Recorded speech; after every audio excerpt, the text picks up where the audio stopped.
Какво според вас би станало, ако в света остане само един мъж и 7 милиарда жени? Това на пръв поглед е невъзможно. Но именно днес в този видеоклип ще ви споделя какво би се случило, ако това наистина стане факт.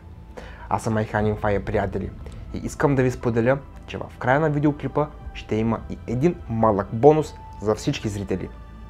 Ако на края на видеоклипа сметнете, че този видеоклип е бил образователен, ценен и информативен, бих се радвал от сърце и душа за един лайк, един коментар и абониране с камбанка.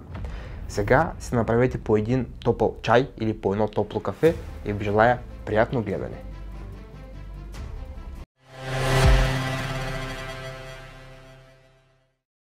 Малките промени. Вие се събуждате и виждате какво се случва със света. Какви ще бъдат последствията от такъв необичайен сценарий? В първите дни животът вероятно няма да се промени драстично, но скоро ще започнете да усещате сериозни промени. Те ще се проявяват в абсолютно всичко. Например, рекламите, които са фокусирани към мъжкото население, ще спрат да се показват. Вместо тях ще се въртят непрекъснато реклами на женски продукти. Например, основната реклама на алкохолни продукти ще бъде заменена с рекламата на козметика. Освен това, постепенно индустриите, в които участват предимно мъжете, ще изчезнат или ще претърпят радикални промени, тъй като цялата работа в тези отрасли ще падне върху жените. Отначало ще бъде необичайно, но с времето всичко ще се подобри. Но всъщност това не са най-важните промени, защото има много по-важни въпроси, които ще засегна в този видеоклип. Раждаемост. Може би най-важният въпрос, който ще измъчва целият свят, е въпросът свързан с раждаемостта. Как може да се поддържа населението на цялата планета, когато в света е останал само един мъж? Около 150 и 160 хиляди души почиват всеки ден, което означава, че след около 120-130 години нашата планета ще бъде напълно празна. Разбира се, това е вярно само при условие, че единственият мъж, останал на нашата планета, няма да поддържа растежа на населението самостоятелно. Да, тази глобална задача ще падне върху него. Можете да кажете, че това е невъзможно и няма да сте далеч от истината.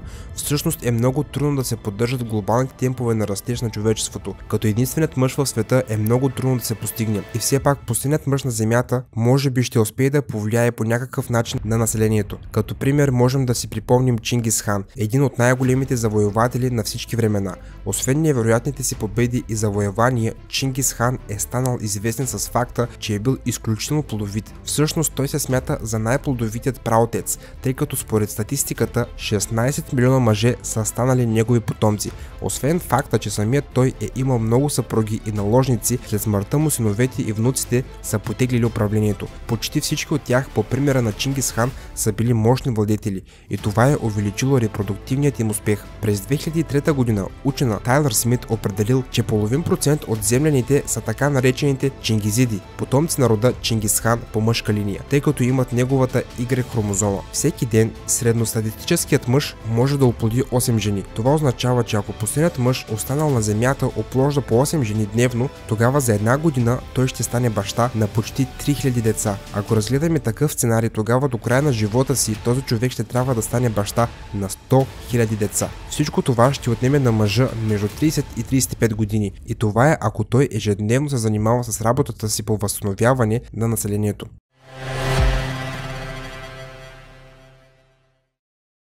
Логистика и защита, защото този мъж ще бъде в определена точка на земното кълбо и няма да може постоянно да пътува.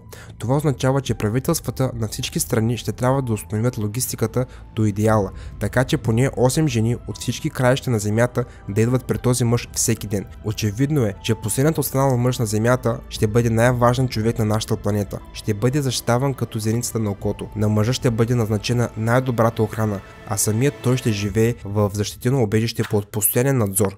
Освен това, това убежище по-скоро ще прилича на затвор. И тъй като само един човек ще може да изпълни тази задача, властите ще го задържат, докато задачата не бъде изпълнена. Въпреки че споменах, че това ще отнеме между 30 и 35 години, за да се изпълни, мъжът вероятно ще бъде освободен от затвора след 14 до 16 години. След това децата, родени от него, ще достигнат възрастта на пубертета, което означава, че вече и те ще могат да се занимават с увеличението на населението.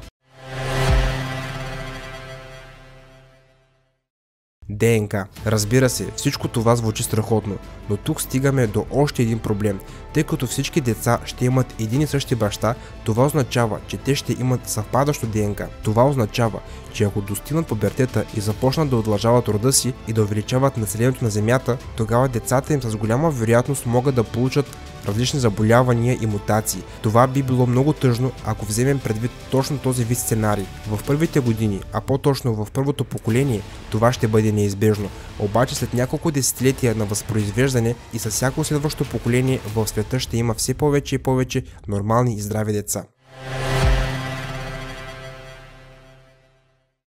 Други промени. Ние разгледахме основният въпрос – плодовитостта, но какви други промени ще срещне светът, ако в него остане само един мъж? На първо място, промените ще засегнат областта на образованието. Светът ще стане по-малко образован. Това се дължи на факта, защото в някои страни за образованието на жените се отделя по-малко внимание, отколкото за образованието на мъжете. Разбира се, предвид факта, че в света ще остане само един мъж, мисля, че той няма да има нищо против, ако тези правила се променят. Но в първите години нивото на образование по света ще спадне значително.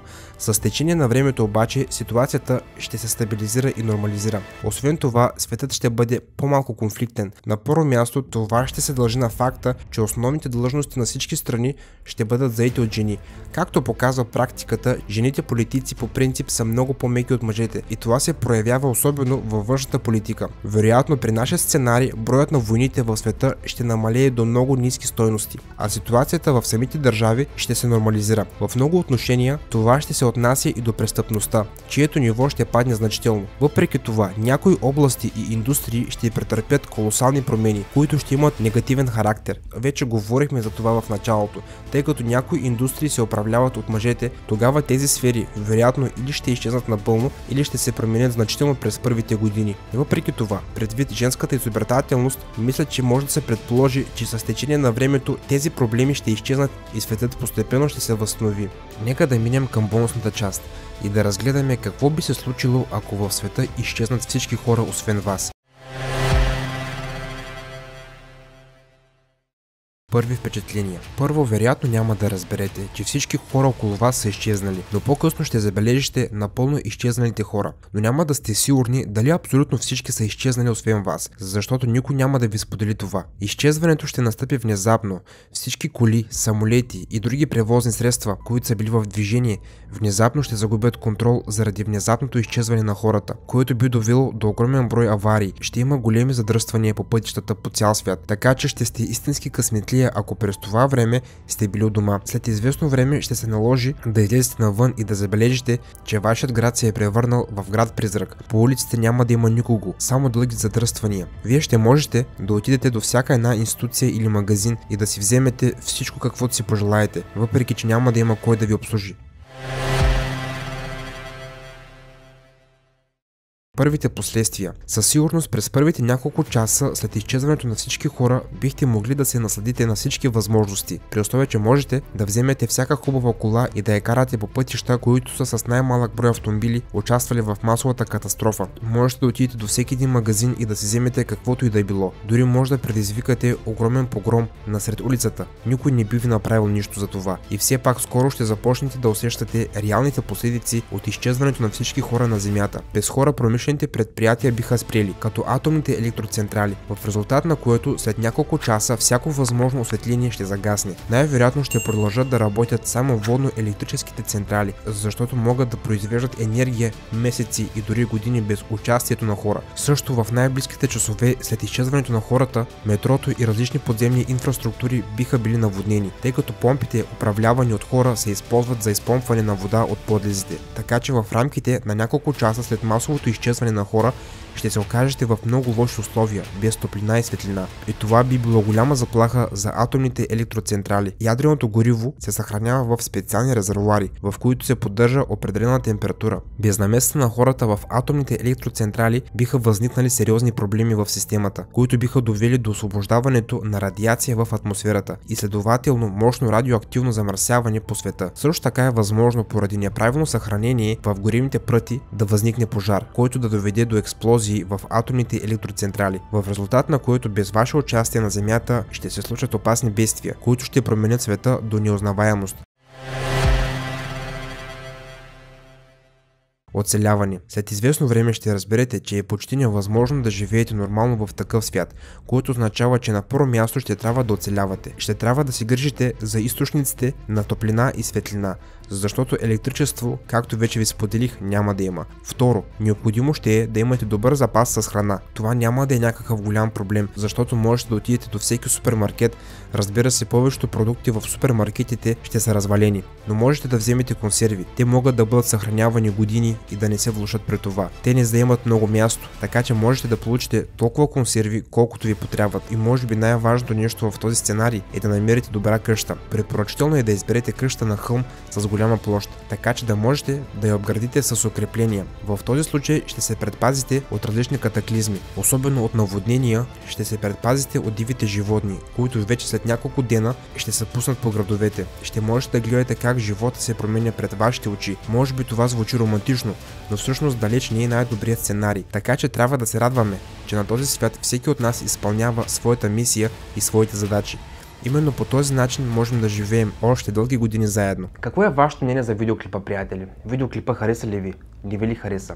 Не забравяйте долу в коментарите да споделите вашето мнение. Предполагам, че знаете, отговарям на всеки един коментар. За мен това е удоволствие да чуя вашето мнение и да ви отговоря. Ако този видеоклип, приятели, ви е харесал, не забравяйте един лайк, един коментар и абониране с камбанка. Очаквайте съвсем скоро много нови интересни видеоклипове. И преди да си кажем чао, искам да споделя с вас, че това е моят плейлист с всички интересни качени видеоклипове от мен в YouTube. А това е моят последно качен видеоклип в YouTube. Много интересен, цъкайте и се наслаждавайте. Чао, приятели! И до скоро!